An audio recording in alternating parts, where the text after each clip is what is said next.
Hello, welcome to Think and Grow Rich Daily Hangout. My name is Sandy Levesque. Hope that you're well. This is a daily dose of prosperity consciousness, reading from the book Think and Grow Rich by Napoleon Hill.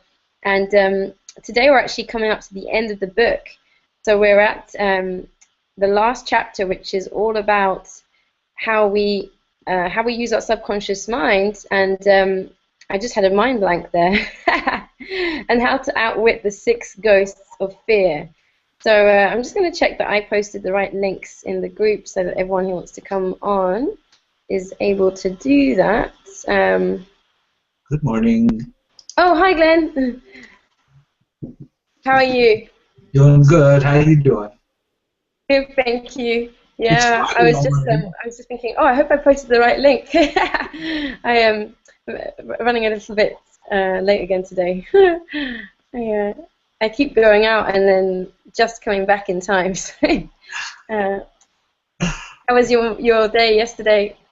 Well, it was good. It was a good day overall, but I'm diabetic and I had a hypoglycemic, which is low blood sugar episode, and that was kind of a little tough. Oh, really? Oh.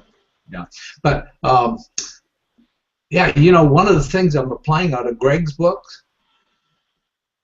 is I have had diabetes since 1987, so I decided, and I've been at 192 for about 4 years, and I said to myself, well, I have unwanted weight, so I'm going to create a way of eating that will allow me to remove the weight. I've taken off 7 pounds since the 1st of August.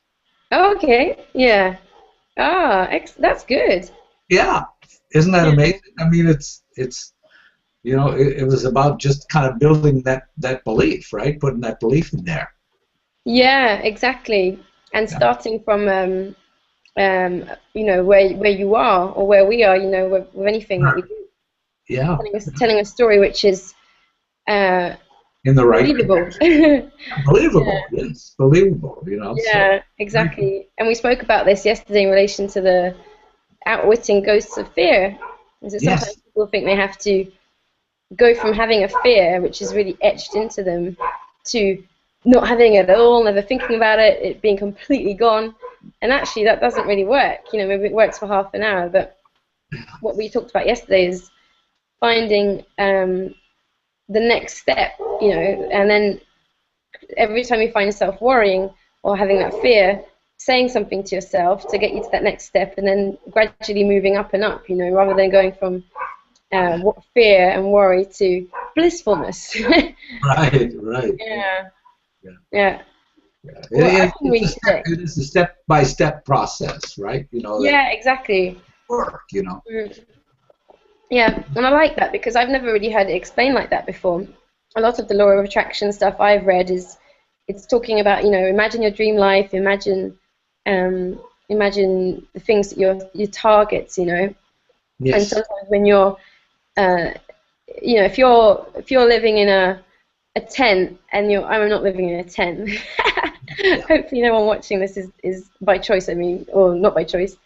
If you're living in a tent and you're imagining a massive palace, it's a little bit of a stretch, but it doesn't mean that you can't get to the palace. And what we talked about yesterday, and you can use with outwitting the ghosts of fear, you guys watching, is imagining the next step from a tent. Like maybe it's maybe it would be one of those hiking shacks in the woods, but at least it's a shelter, and just imagining being in that and telling yourself, okay, I'm going to be living in that very soon, and then because it feels more believable rather than going for the palace.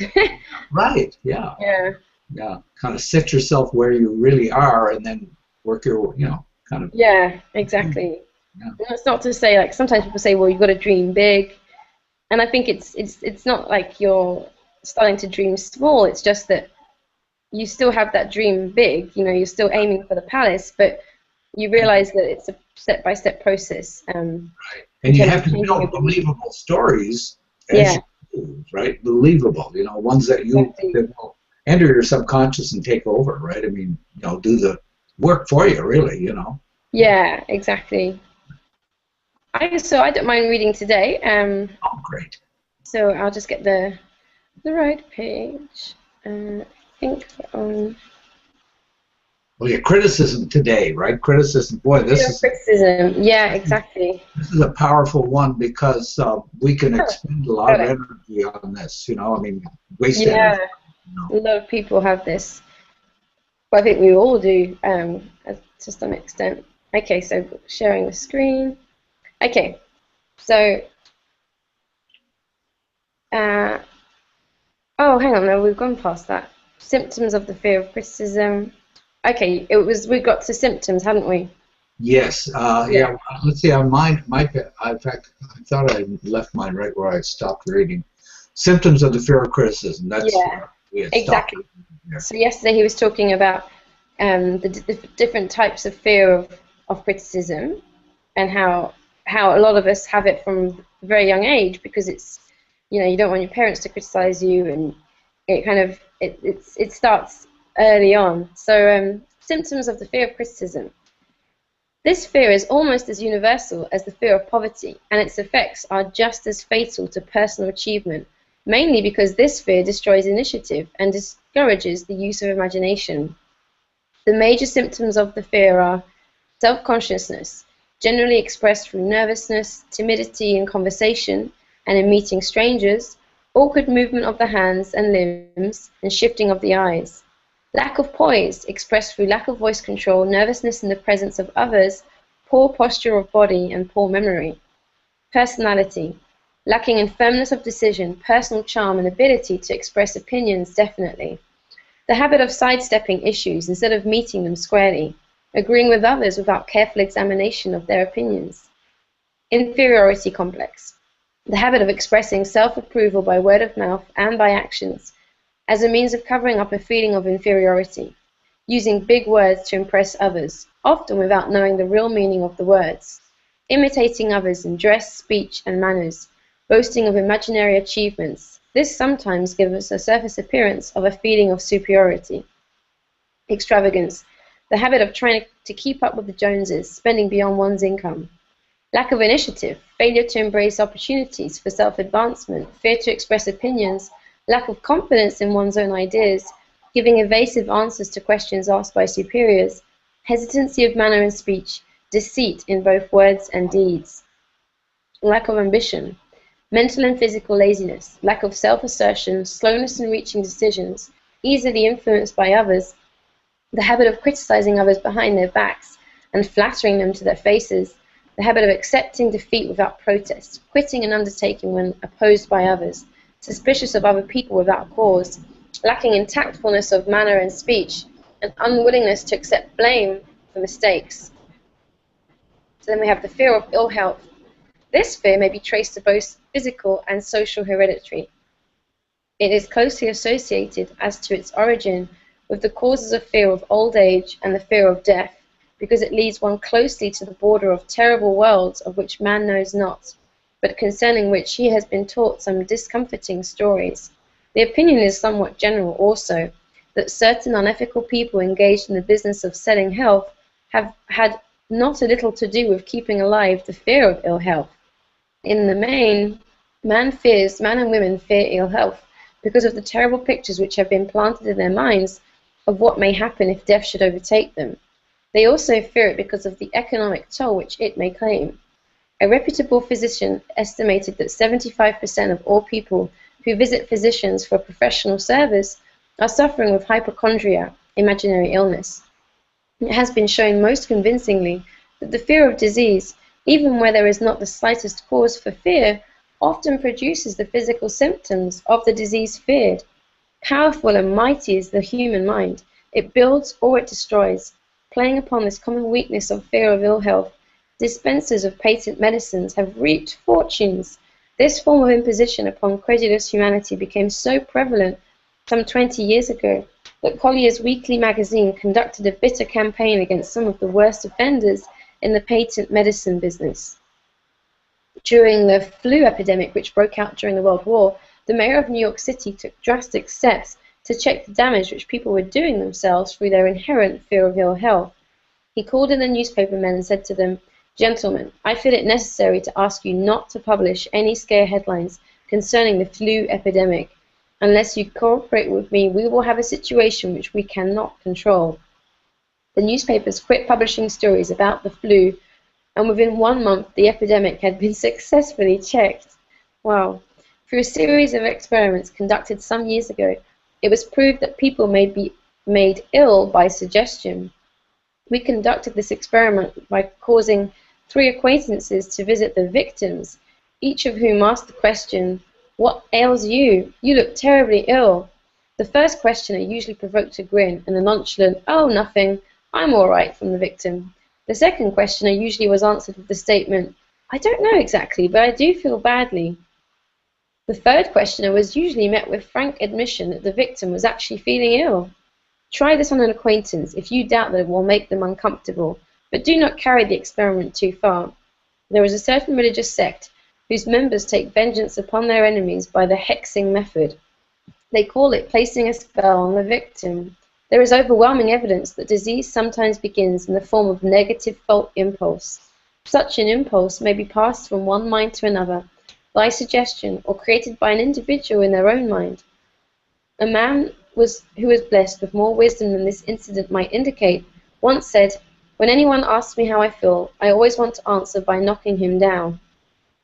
Doctors send patients into new climates for their health because a change of mental attitude is necessary. The seed of fear of ill health lives in every human mind. Worry, fear, discouragement, disappointment in love and business affairs cause this seed to germinate and grow. The recent business depression kept the doctors on the run because every form of negative thinking may cause ill health. Disappointments in business and love stand at the head of the list of causes of fear of ill health. A young man suffered a disappointment in love which sent him to hospital. For months he hovered between life and death. A specialist in suggestive therapeutics was called in. The specialist changed nurses, placing him in charge of a very charming young woman who began, by pre-arrangement with the doctor, to make love to him the first day of her arrival on the job. Within 3 weeks, the patient was discharged from the hospital, still suffering, but with an entirely different malady. He was in love again. The remedy was a hoax, but the patient and the nurse were later married. Both are in good health at the time of this writing. Symptoms of the fear of ill health. The symptoms of this almost universal fear are autosuggestion, the habit of negative use of self-suggestion by looking for and expecting to find the symptoms of all kinds of disease, enjoying imaginary illness and speaking of it as being real, the habit of trying all fads and isms recommended by others as having therapeutic value, talking to others of operations, accidents, and other forms of illness, experimenting with diets, physical exercises, reducing systems without professional guidance, trying home remedies, patent medicines, and quack remedies. Hypochondria, the habit of talking of illness, concentrating the mind upon disease, and expecting its appearance until a nervous break occurs. Nothing that comes in bottles can cure this condition. It is brought on by negative thinking, and nothing but positive thought can effect a cure. Hypochondria, a medical term for imaginary disease, is said to do as much damage on occasion as the disease one fears might do. Most so-called cases of nerves come from imaginary illness. Exercise. Fear of ill health often interferes with proper physical exercise and results in overweight by causing one to avoid outdoor life. Susceptibility. Fear of ill health breaks down nature's body resistance and creates a favorable condition for any form of disease one may contact. The fear of ill health often is related to the fear of poverty, especially in the case of the hypochondriac, who constantly worries about the possibility of having to pay doctor's bills, hospital bills, etc. This type of person spends much time preparing for sickness, talking about death, saving money for cemetery lots and burial expenses, etc. Self-coddling, the habit of making a bid for sympathy, using imaginary illness as the lure. People often resort to this trick to avoid work. The habit of feigning illness to cover plain laziness, or to serve as an alibi for lack of ambition. Intemperance, the habit of using alcohol or narcotics to destroy pain, such as headaches, neuralgia, etc., instead of eliminating the cause. The habit of reading about illness and worrying over the possibility of being stricken by it. The habit of reading patent medicine advertisements. And then the fear of loss of love. The original source of this inherent fear needs but little description because it obviously grew out of people's polygamous habit of stealing their fellow people's mates and their habit of taking liberties with them whenever they can. Jealousy and other similar forms of dementia precox grew out of people's inherited fear of the loss of love of someone. This fear is the most painful of all the 6 basic fears. It probably plays more havoc with the body and mind than any of the other 6 basic fears, as it often leads to permanent insanity. The fear of the loss of love probably dates back to the Stone Age, when men stole women by brute force. They continue to steal females, but their technique has changed. Instead of force, they now use persuasion, the promise of pretty clothes, motor cars, and other bait much more effective than physical force. Man's habits are the same as they were at the dawn of civilization, but he expresses them differently. Careful analysis has shown that women are more susceptible to this fear than men. This fact is easily explained. Women have learned from experience that men are polygamous by nature, that they are not to be trusted in the hands of rivals. Symptoms of the fear of loss of love. The distinguishing symptoms of this fear are jealousy, the habit of being suspicious of friends and loved ones without any reasonable evidence of sufficient grounds. Jealousy is a form of dementia precox which sometimes becomes violent without the slightest cause. The habit of accusing wife or husband of infidelity without grounds. General suspicion of everyone. Absolute faith in no one. Fault finding, the habit of finding fault with friends, relatives, business associates, and loved ones upon the slightest provocation or without any cause whatsoever. Gambling, the habit of gambling, stealing, cheating, and otherwise taking hazardous chances to provide money for loved ones, with the belief that love can be bought. The habit of spending beyond one's means or incurring debts to provide gifts for loved ones with the object of making a favorable showing. Insomnia, nervousness, lack of persistence, weakness of will, lack of self-control, lack of self-reliance, and a bad temper. I might stop there for now. I think that's probably a good stopping point. Huh? Yeah, exactly. No. Coming up to time. Okay, so here we go. Okay, so we read about the fear of criticism, the fear of ill health, and the fear of loss of love. So, yeah. Isn't it interesting that the common theme running through all of them is that it's all in the mind? Unsurprisingly, of course, but yeah. And it's all things we all kind of experience, maybe in minor ways in some people, right? Maybe larger ways in others, but it's an inventory of things to examine in your life, right? I mean, to see if you can make positive moves right away from those, you know. So it's a good recounting that he's doing here, you know. Yeah, exactly. Like going through the different scenarios, and it's so interesting. Every time I hear it, I just find it amazing. You know, the example of the flu epidemic in New York, when all the papers are talking about it, and it whips up this frenzy, and as soon as people stop talking about it, it kind of disappears. Yeah. Oh, after a month. It's just how powerful, and that our minds can create good health as easy as they can create bad health. It's just. Yeah. I think there's a great video actually by Alan Watts. I don't know if have you watched any Alan Watts, Glenn? Yeah, you know, when I was commuting to my work in the 1970s, in the morning, early morning, they had Alan Watts things on, and I was listening. I listened to those. Oh wow! I love Watts. I love his. He is so transcendental. So transcendental, right? I mean, if you listen to his works, you'll really begin to understand our connection with the universe. You know, I mean, yeah, it's pretty cool. Exactly. Very, very cool. So I started on that back in the 70s, believe it or not. Ah, wow. And there's great stuff on YouTube about Alan Watts. Tremendous. There is. Highly recommend. Yeah, go ahead with your thought, though. Yeah, well, just that a friend sent me a video of Alan's recently. I watched quite a few of them, but this one it was really powerful. It's about it just happened to me. I think is the name of it or something like that. And it's all about how everyone on this planet basically believes that things just happen to us, and it's it's kind of saying what we've been talking about in the study group and Napoleon talks about in Think and Grow Rich, but the way that Alan explains it, it makes it you just think, wow, this is crazy.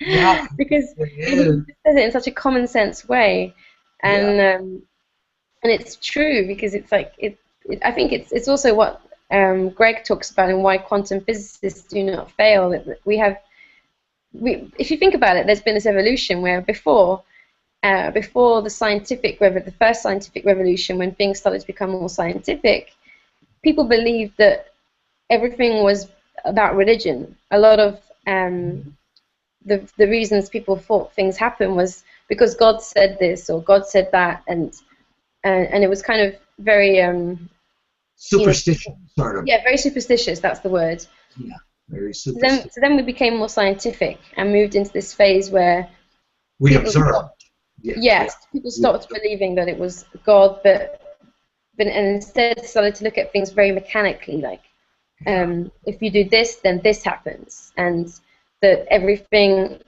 and started to like observe everything and see, okay, well, and look at things like little pieces in a big clock, like little pieces making everything work. Yes. And then what's happened with quantum physics is that scientists started to realize that this wasn't actually true. And I love the experiment they did, which made them realize this. Yeah. Two men wanted to measure the speed of the sun. Michelson and Morley. Yeah, exactly. And according to classical physics, they did all the measurements for a whole year, measured the speed, and the speed they got was 0. Yeah. And of course, the sun is obviously moving. It's not stationary. So they realized that classical physics and this way of seeing things is like cause equals effect, and everything's very linear. Like if you push a domino, then every other domino is going to knock over. Yes. Right. And everything is like a little piece in a big clock. They realized that can't be true because the sun is moving very fast, and yet classical physics couldn't explain why. Yes. And so quantum physics was born, and it basically started to find that everything is connected. We're not all separate from each other. It found that cause does not equal effect, that sometimes things happen that there's not a logical cause for it, that things are not linear, that things can change form, and it basically just turned classical physics on its head. Yeah. And this book turns even our way of thinking about personal development on its head, right? I believe, And by the way, do you know where they did that measurement, Michelson and Morley? No. Irvine, California. And I lived there for 22 years, about 2 miles from where. Oh, wow. I didn't know it was Americans. Yeah. It was Irvine, California, right in Orange County, California. Yeah, right. Well, when you realize that we are connected, that we're entangled with the things that we look at, that things are not necessarily all linear, especially the thing that we're connected, you realize that what you think about will create what happens. It's impossible to see medicine in the same way. You can't just you can't say to someone, "Oh, you happen to have a cancer." It's like, okay, well, what's going on inside your system that's created that cancer? The cancer's not separate from the patient, and yet most of the way that we see things at the moment is very much based on that older way of seeing the world. It's on the old model, yes. Yeah. So it'll be interesting, like 100 years time. How people are going to see the world, yeah. Yeah, I think people will be like, "Wow, those people are really that." Yeah, they were back in the like Stone Age, right, to them, Yeah, exactly. It'll be so crushingly obvious that we create what we think about. That this book is one of the first ones to consider. Yeah, that's why I kind of call it a cornerstone, right? You know, really, because Yeah. he even preceded the new science, basically because he was working on it while they were developing quantum theory. You know. Yeah, exactly. That's what's so interesting about it. Yeah. Yeah, and he talks about, my thoughts from the minds of others you can absorb them, and that Yeah. affects what you think. It's yeah, Yeah. it's very much along those lines. Yeah. Yeah. So you've been kind of researching a little bit about quantum physics, huh? Yeah, I just wanted to read more about it, because it's Yeah, it'd be quite, nice to study the timeline of how when it developed. And yeah, you know, of course, Einstein was one of the early ones in it. You know, and then there were a number of them. But it seemed like to me like in the 1930s, early 30s, I think, is when it really exploded. You yeah, know, so yeah, yeah, we'll have to look and see if we can find the timeline on that. That would be interesting. yeah, it would. There's a great film actually called "What the Bleep Do We Know," which is Yeah, all yes, about quantum I physics. heard. Yeah, I actually have a copy of it, but it's in storage. Um, but yeah, uh, yeah, it would be good to know more about it, just to, because I think that that's the thing when you start to understand that it's like Greg says in the Why Quantum Physicists Do Not Fail book, it changes your paradigm, your Yes. frame of reference. So, and it It empowers opens you up your mind, really, right? Opens up your mind, you know? totally. Yeah, and it empowers you because you realize, well, okay, nothing is just happening. And a friend of mine actually said this the other day. I really liked it. She said, "What if nothing is happening to you? It's happening for you." Like Yeah, we create these situations sometimes unconsciously that actually facilitate something for us. yes. So, Yeah. yeah, And back to your Alan Watts thing that you were discussing, the point you were discussing was really one of the lower levels of awakening. Why, right? Why me? Why this? Why yeah, that? Right? You know, right? That's one of the yeah, lower levels of awakening. When you begin awakening, you'll rise above that level, right? yeah, exactly. And you start to realize, okay, how am I doing this? Yeah, yeah, Yeah, right. yeah, Yeah, exactly. start operating at a better level, you know. Yeah, I'm more aware. Oh yeah, and it's Friday, so I forgot to post last week the habit of the month picture. Actually, we're coming up to. Oh no, it's mid September. Um, so do you have a habit you're focusing on this month, Glenn? Well, you know, I've been working on Dream Builder basically, and of course, I'm still working with Simpleology too to help me in my business. So Ah, yeah.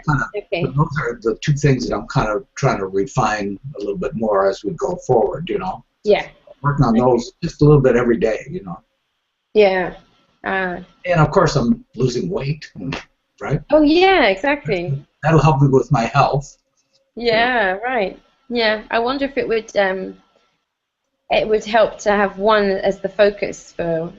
Oh, I guess the others you started a while back, so you're yeah, um they've been kind of ongoing. You know, there's yeah. certain things that you know that I'm trying to build some kind of automatic things in, you know. Yeah, exactly. My habit's not going so well. It was to wake up early, and Well, I know, I but your changed it. schedule is, I know your schedule is very demanding. I mean, because you're operating worldwide, you know, with your internet marketing. Yeah, that's the thing. I You're- was I was doing really well with it, and then I had to be up for a 2 o'clock in the morning thing, and that started this week, and I've just found it tricky to get back into Yeah, the rhythm. But I'm going to. But I realized this morning I want to get back into it because I just feel much better when I'm doing that. yeah, yeah. So I'm It's a going. wonderful way to start the day, right? Early, you know. I mean, it is. It It's really is. Now when I wake up later, I feel like I've missed a big show. yeah, yeah. Part of your creation, you know, is gone. You know. Yeah, Yeah, because when you were up and I love to go for walks at sunset and sunrise, yeah. and when you go for a walk and the sun's already up, it's just kind of it's pretty obviously, but it's not the same.